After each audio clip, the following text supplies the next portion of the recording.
उसकी समीक्षा, उन पर चर्चा हमें आगे के लिए बहुत उपयोगी हो सकती है। आज की इस चर्चा में मुझे भी आपसे काफी कुछ जानने का अवसर मिलेगा। ग्राउंड रियलिटी क्या है उसको समझने का अवसर मिलेगा। आज की चर्चा के निकले पॉइंट्स, आपके सुझाव देश को आगे की रणनीति बनाने में अवश्य मदद करेंगे। साथियों, किसी भी संकट से निपटने के लिए टाइमिंग का बहुत महत्व होता है। सही समय पर लिए गए फैसलों ने देश में कोरोना संक्रमण को नियंत्रित करने में बहुत मदद की है। भविष्य में जब कभी भारत की कोरोना के खिलाफ लड़ाई का अध्ययन होगा तो ये दौर इसलिए भी याद किया जाएगा कि कैसे इस दौरान हमने साथ मिलकर के काम किया। कोऑपरेटिव फेडरलिज्म का सर्वोत्तम उदाहरण प्रस्तुत किया। साथियों, जब कोरोना दुनिया के अनेक देशों में चर्चा का विषय भी नहीं बना था, तब भारत ने इससे निपटने के लिए तैयारियां शुरू कर दी थी, फैसले लेने शुरू कर दिए थे। हमने एक एक भारतीय की जिंदगी को बचाने के लिए दिन रात मेहनत की है। बीते हफ्तों में हजारों की संख्या में हमारे भारतीय भाई बहन विदेश से अपने वतन वापस लौटे हैं। बीते हफ्तों में लाखों की संख्या में प्रवासी श्रमिक अपने अपने गांव पहुंचे हैं।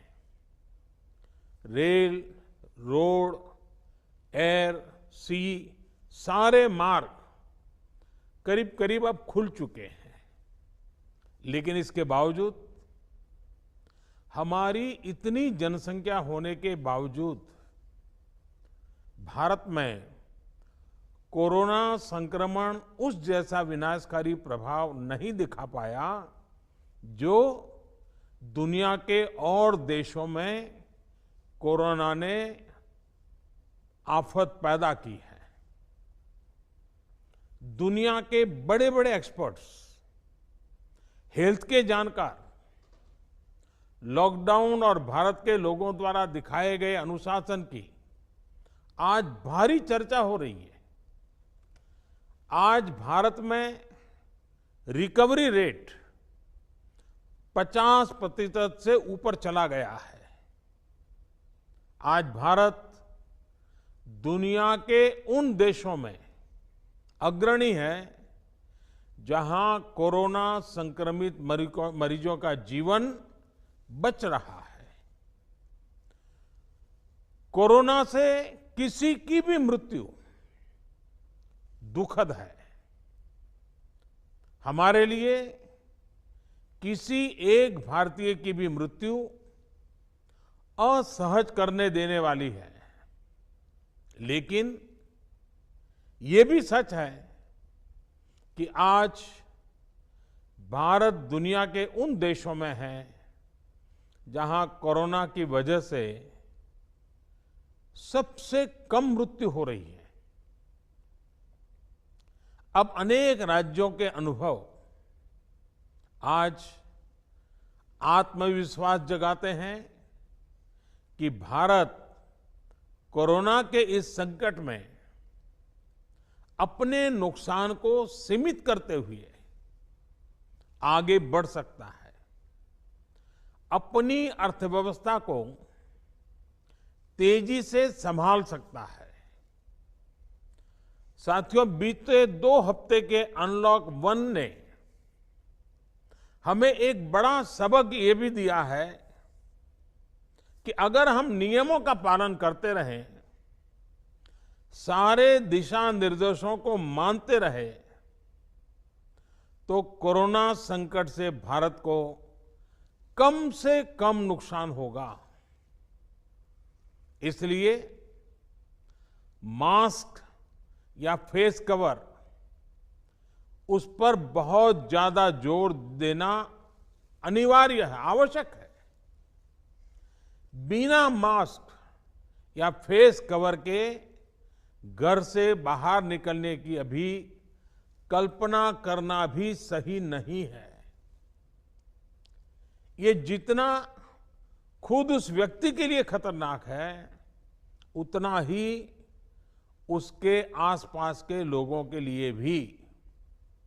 इसलिए 2 गज की दूरी का हमारा मंत्र हो, दिन में कई बार 20-20 सेकंड के लिए साबुन से हाथ धोने की बात हो, सैनिटाइजर का इस्तेमाल हो, ये सभी बहुत गंभीरता से किए जाने चाहिए।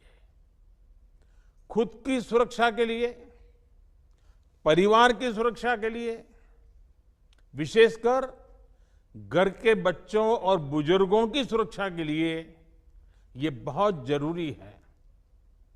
अब तक लगभग सारे ऑफिसेस खुल चुके हैं। प्राइवेट सेक्टर में भी लोग ऑफिस जाने लगे हैं। बाजारों में, सड़कों पर भीड़ बढ़ने लगी है। तो ये सारे उपाय ही कोरोना को तेजी से फैलने से रोकने में मददगार होंगे। थोड़ी सी भी लापरवाही, थोड़ी सी भी ढिलाई, अनुशासन में कमी कोरोना के खिलाफ हम सभी की लड़ाई को कमजोर करेगा। और इतने दिनों की जो तपस्या है, उस पर पानी फिर जाएगा। हमें इस बात का हमेशा ध्यान रखना है कि हम कोरोना को जितना रोक पाएंगे, उसका बढ़ना जितना रोक पाएंगे, उतना ही हमारी अर्थव्यवस्था खुलेगी, हमारे दफ्तर खुलेंगे, मार्केट खुलेंगे, ट्रांसपोर्ट के साधन खुलेंगे और उतने ही रोजगार के नए अवसर भी बनेंगे।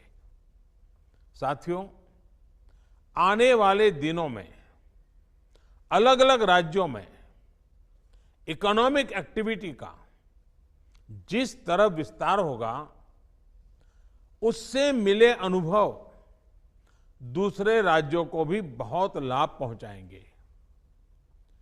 बीते कुछ हफ्तों के प्रयासों से हमारी अर्थव्यवस्था में ग्रीन शूट्स दिखने लगे हैं। पावर कंजम्पशन जो पहले घटता जा रहा था, वो अब बढ़ना शुरू हुआ है। इस साल मई में फर्टिलाइजर की सेल बीते साल मई की अपेक्षा 2 गुनी हुई है। इस बार खरीफ की बुआई बीते साल की अपेक्षा करीब 12-13% ज्यादा हुई है। 2 व्हीलर्स का प्रोडक्शन लॉकडाउन से पहले के स्तर का करीब करीब 70% तक पहुंच चुका है। रिटेल में डिजिटल पेमेंट भी लॉकडाउन से पहले की स्थिति में पहुंच चुका है। इतना ही नहीं, मई में टोल कलेक्शन में बढ़ोतरी होना इकोनॉमिक एक्टिविटी में वृद्धि को दिखाता है। लगातार 3 महीने तक एक्सपोर्ट में कमी के बाद जून में एक्सपोर्ट फिर से बाउंस बैक करके पिछले साल के प्री कोविड पीरियड में पहुंच गया है। ये तमाम संकेत है जो हमें प्रोत्साहित कर रहे हैं, आगे बढ़ने के लिए प्रेरित कर रहे हैं। साथियों, आप में से अधिकतर राज्यों में एग्रीकल्चर, हॉर्टिकल्चर, फिशरीज और एमएसएमईज का हिस्सा बहुत बड़ा है। आत्मनिर्भर भारत अभियान के तहत बीते कुछ दिनों से इन तमाम सेक्टर्स के लिए अनेक प्रावधान किए गए हैं। एमएसएमईज को सपोर्ट करने के लिए अनेक फैसले हाल में लिए गए हैं। समयबद्ध तरीके से एमएसएमईज को बैंक से क्रेडिट दिलाने का प्रयास हो रहा है। 100 करोड़ रुपए तक के टर्नओवर वाले उद्योगों को 20% अतिरिक्त क्रेडिट के ऑटोमेटिक इंक्रीज का लाभ दिया गया है। अगर हम बैंकर्स कमिटीज के माध्यम से ये सुनिश्चित करेंगे कि उद्योगों को तेजी से क्रेडिट मिले तो वो जल्द से जल्द काम शुरू कर पाएंगे, लोगों को रोजगार दे पाएंगे। साथियों, हमारे यहां जो स्मॉलर फैक्ट्रीज हैं, उन्हें गाइडेंस की, हैंड होल्डिंग की बड़ी जरूरत है। मुझे पता है आपके नेतृत्व में इस दिशा में काफी काम हो रहा है। ट्रेड और इंडस्ट्री अपनी पुरानी रफ्तार पकड़ सकें, इसके लिए वैल्यू चेन्स पर भी हमें मिलकर काम करना होगा। राज्यों में जहां कहीं भी स्पेसिफिक इकोनॉमिक एक्टिविटी पॉइंट्स हैं, वहां 24 घंटे काम हो, सामानों की लोडिंग अनलोडिंग तेजी से हो, एक शहर से दूसरे शहर तक सामान जाने में स्थानीय स्तर पर किसी तरह की दिक्कत ना हो, तो इकोनॉमिक एक्टिविटी और तेजी से बढ़ेगी। साथियों, किसान के उत्पाद की मार्केटिंग के क्षेत्र में हाल में जो रिफॉर्म्स किए गए हैं, उससे भी किसानों को बहुत लाभ होगा।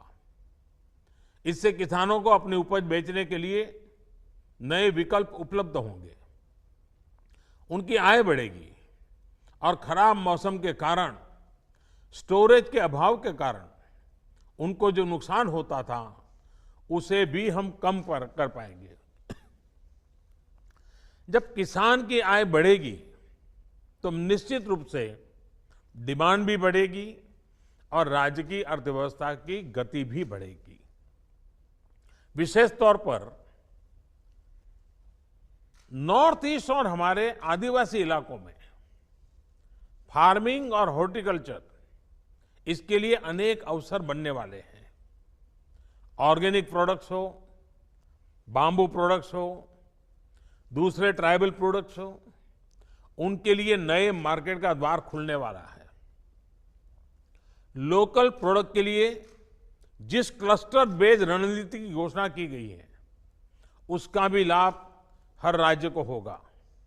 इसके लिए जरूरी है कि हम हर ब्लॉक, हर जिले में ऐसे प्रोडक्ट्स की पहचान करें जिनकी प्रोसेसिंग या मार्केटिंग करके एक बेहतर प्रोडक्ट हम देश और दुनिया के बाजार में उतार सकते हैं। साथियों, बीते दिनों आत्मनिर्भर भारत अभियान के तहत जितनी भी घोषणाएं की गई हैं, वो एक निश्चित समय सीमा के भीतर जमीन पर उतरे, इसके लिए हमें एकजुट होकर काम करना है।